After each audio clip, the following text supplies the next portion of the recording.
Hi, I'm Dia, and before the next episode plays, I just wanted to say a couple of things. If you've been following STEMinist Stories, thank you so much for all of your support. And if you're new here, hi, I share stories of women in STEM to inspire girls like myself to pursue their interest in science. This episode is a little different from my other episodes because it was recorded at my first internship at side care hospitals. I recorded this and another 7 episodes for a podcast I was going to call Myth Busting Information. Now, 15-year-old me was too scared to do this, and I have 7 unpublished episodes with me. But now that I do have STEMinist Stories, I thought I could use this platform to publish some of these episodes because I think they're still relevant today, and I really hope you can take away something useful from it because this specific episode was something that was close to my heart and I honestly found it quite useful. So what you're about to hear is the original audio, and so I don't have a video, just a disclaimer. I hope you can learn something new from it, and if you find it helpful, I'd really appreciate it if you could send it to someone who you think might find it helpful. If you'd like to hear more conversations like this, please feel free to subscribe, and please go ahead and like, share, and comment. It really means a lot to me. Okay, I'm done talking. We can get right into the episode. Tell me about yourself. Hi, I'm Dr. Shruthi Shivdas. I'm the consultant gynecologic oncologist at Site Care Hospitals in Yelahanka, Bangalore. So as a gynec oncologist, so that puts me at a different spectrum from a general gynecologist. So I am further specialized to deal with cancers in women specifically. So the cancers that I deal with are cancers of the women's reproductive tract, especially. That means the uterus, the tubes, the ovaries, and the cervix, and the vagina, and the vulva. So breast cancer does not really come under my spectrum of care. So the breast cancers usually are dealt with either a general surgeon or a breast oncologist or a surgical oncologist. Okay, so there's a lot of misconceptions around this field and it's not very talked about. So what are a couple of misconceptions that you've heard and that you want to clarify? So I think one of the most interesting things in India is the fact that women in general there's a lot of social taboo around women talking about women's, particularly the reproductive tract health and menstruation and so on. So that is something that is a huge barrier in terms of cancer care as well as prevention. The whole point of not being able to talk about women's reproductive tract, yes, that itself. Secondly, there are a lot of things women think that these cancers are not treatable. So one thing is they don't want to talk about it. So especially even if a breast cancer, a lady detects a breast lump, she doesn't want to come out and talk about it. She thinks that is going to completely disfigure her. The treating that is going to completely disfigure her and make her less, desirable. That is a huge misconception because in today's world, cancer care and surgeries have gone beyond all that. So there are a lot of reconstructive options which are at affordable rates. Secondly, people think that these cancers are not curable at all. So that is not a fact because, of course, the cure rate of a cancer depends on the stage that they present with. So if a lady presents with a very early stage of a cancer, which is actually the situation in most cancers of the breast and the uterus and the cervix, so the cancer is completely curable, sometimes with minimal surgeries also. And sometimes you also end up receiving chemotherapy, which is injectable drugs, as well as radiation therapy. The third misconception they have is that all these are very morbid treatment things. They think that the chemotherapy, you will definitely lose your hair, you have a lot of nausea and vomiting, and radiotherapy they think is going to actually burn off the skin. So all these were an actual fact in several decades earlier, but in current day therapeutic options, chemotherapy is a very tolerable thing. People take it in daycare basis. They come in the morning and then go by evening. And the chemotherapy has become extremely tolerable. There are drugs to mitigate the side effects as well. Same thing with radiotherapy. Current radiotherapy options will not burn your skin at all. As a matter of fact, you will hardly realize that you are receiving radiotherapy. It is just like lying in a CT machine. I also had some of these misconceptions, but okay. So some things that people generally don't know about but should know about for their general reproductive health and to prevent cancer. So in preventing cancers, yes, so there are a lot of options in preventing cancers. So I'm going to stick mainly to women's cancers. So the most common cancer among women specifically is breast cancer.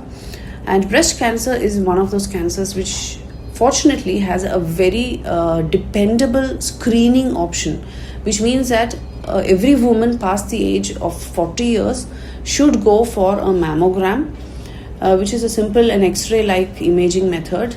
It should be done every 2 years up to 50 years, and after past 50 years you have to get it done every year all the way till your death. So this is a very sensitive method which can pick up breast cancer at very early age, the breast cancer can be completely cured by simple surgical techniques. Similarly, we have the option of HPV vaccination to prevent cancers of the cervix, which is the lower part of the uterus and is the second most common cancer among women specifically in India. So this can be prevented by a vaccine called the HPV vaccine, which is ideally to be given to kids, both boys as well, to girls especially, starting from 9 to 15 years of age all the way up to 26 years. The vaccine is highly efficacious. The second thing I want you all to know about the vaccine is not just for girls, the vaccine is also for boys, because it also prevents some of the cancers of the reproductive tract as well as the mouth and the throat and the anus in both boys as well as girls. The third thing is that women should know about is the pap smear. So the pap smear is a very simple screening method for cervical cancer, which can pick up cervical changes even in the pre-cancer stage, where it is completely curable by simple methods which might not even need an admission or a surgery. So it's a very simple test which hardly takes 20 seconds, and people have this misconception that pap smear is extremely painful, which is not the situation. So please visit us once and we can show you that it is a very simple thing. So I encourage all women to go for the pap smear, not just for their own health, but also for the fact that the more you go for pap smears, the more you will encourage your children, your girl children, to also take a pap smear as they grow up. So these are some of the simple methods which are definitely reliable and are there for preventing cancers. Then in addition, for both men and women, there are some screening tests which are regularly advised, such as a colonoscopy, that is screening for intestinal cancers once in 10 to 20 years. And then screening for the hepatitis B virus is also another vaccine which can actually effectively prevent liver cancers. So children these days would have already got the vaccine, because now hepatitis B vaccine is being given routinely in the vaccination schedule in many places. However, people who are middle-aged might not have received the vaccine when they were young. So again, that is another vaccine which is recommended to be taken. Okay, and are there any early symptoms of cancer, especially in women, that people ignore generally and don't realize that so that is a fact that women generally ignore everything about their health. So they give importance to their entire family, but they do not think much about their health. And unfortunately, it has been handed over through generations that, when you have a bleeding issue, you are all used to your mother telling you that, oh, that's perfectly fine, this has happened to me, nothing will happen, so it will just pass. So things like that. So women do tend a lot to ignore their own health, especially in terms of reproductive health in India. So it is very important. So things that I would say is that you have to be self-aware. You have to be aware of your own bodies. You have to know how your menstrual cycles are. So the menstrual cycles can vary for different people. So it might be 28 days for some. It might be 35 days for some. So generally 21 to 35 days cycle is normal. And your cycles are normal for you. It did not be normal for another person. So you have to be aware what your usual flow rate is, your usual days of bleeding is, how many days your cycle lasts. And if anything is different from your usual and that persists for say 2 to 3 cycles, you have to definitely report to a doctor. Bleeding between your periods which you never had before, bleeding after sexual intercourse, excessive discharge, blood-stained discharge from your vagina. So all these are things that could be markers of some cancer in the uterus or the cervix. Report to your doctor whenever you are in doubt. Similarly, some of these cancers can present with highly non-specific symptoms like, just having a gastritis-like thing. You feel an easy bloating, or you feel full very fast, you feel like your tummy is always bloated, irrespective of whether you are in your cycle or not, and you cannot eat much. So all those could be, so not necessarily always, but could be a sign of ovarian or tubal cancers. So if a woman, especially an older woman, has persistent these symptoms throughout for a few months on a stretch, please visit a doctor and make sure you get an ultrasound scan done. So another thing that I did forget in the earlier thing is that some of these cancers that you have to be aware is that some of these cancers are hereditary.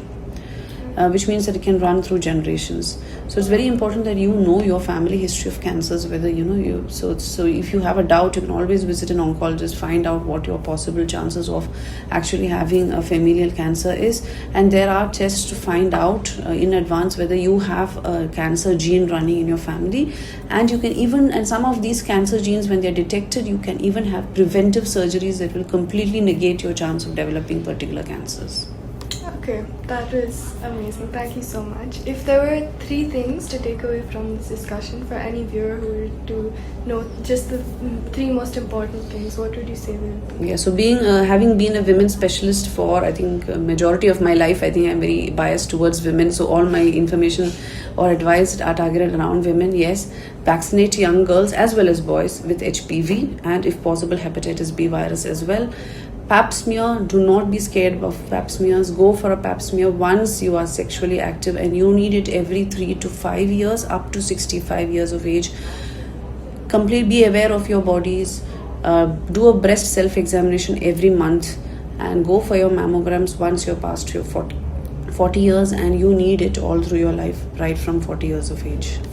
Thank you so much, Doctor.